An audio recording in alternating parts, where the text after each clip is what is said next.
Hello, church. I gotta celebrate something.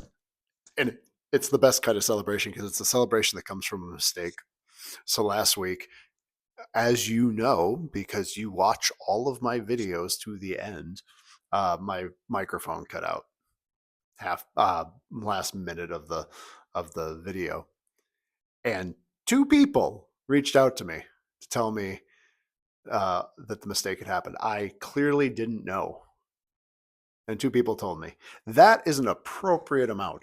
That felt made me feel like people, one, respect the fact that I could figure it out, and two, still there was just an appropriate number of people who were like, "Hey, faster, you got to fix this."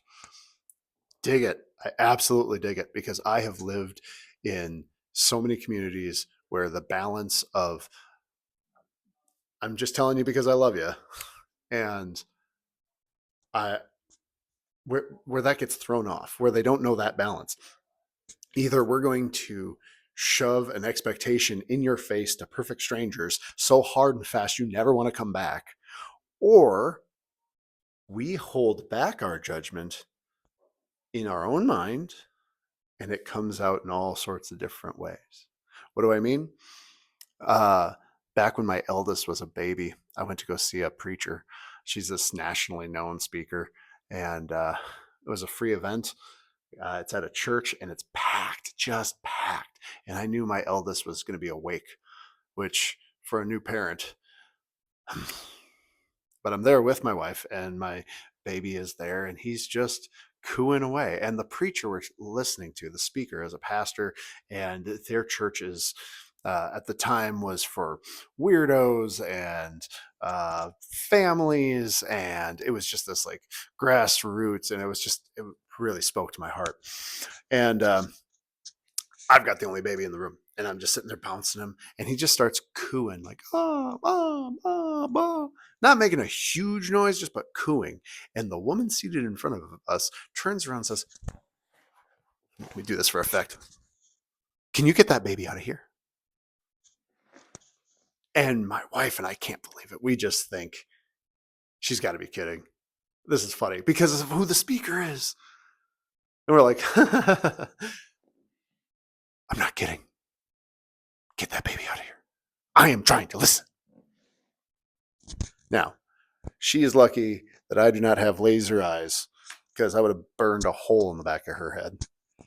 That's your pastor, by the way. Very spiritual, also a little bit petty. Um, and my wife and I just were like, "We are never getting this child out of here." One, that's an unhealthy reaction. Many people are so ashamed that they would hightail it. One bit, the thing that made it all better is the pastor made this like very like reflective comment where everyone went, oh, That never happens at Spirit of Hope, does it? No, anyway. So she makes this big comment, and, and it all gets quiet. And my eldest just goes, yeah. Just everybody erupts in laughter. And the speaker looks down at us, and we're far enough away. We're like 6 pews back. She just goes, "Don't take that baby out of here. It's the only thing making me feel normal in here." I'm like, "Turn around, lady, turn around, baby." Anyway, that's like an expectation that is thrust upon you, and you don't know what to do with it. That level of engagement.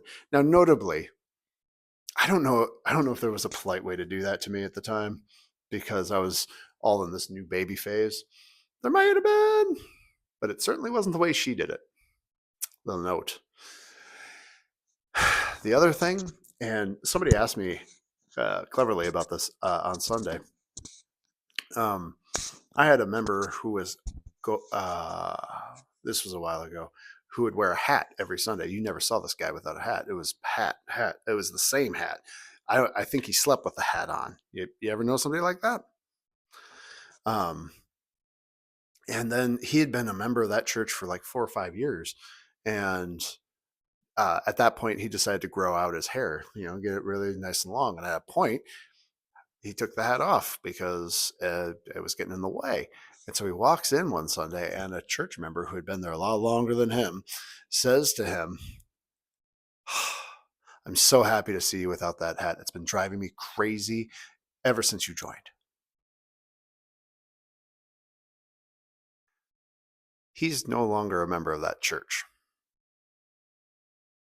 because he felt after all of those years, he had established a relationship enough that somebody could have said something. That if taking off the hat as a sign of respect would have relieved a fellow member in some way, it might have done it. But the fact that she kept it from him, that he had dinner at her house. They were considerable friends. They were church friends, but never bringing up something that was driving her crazy every time she saw him.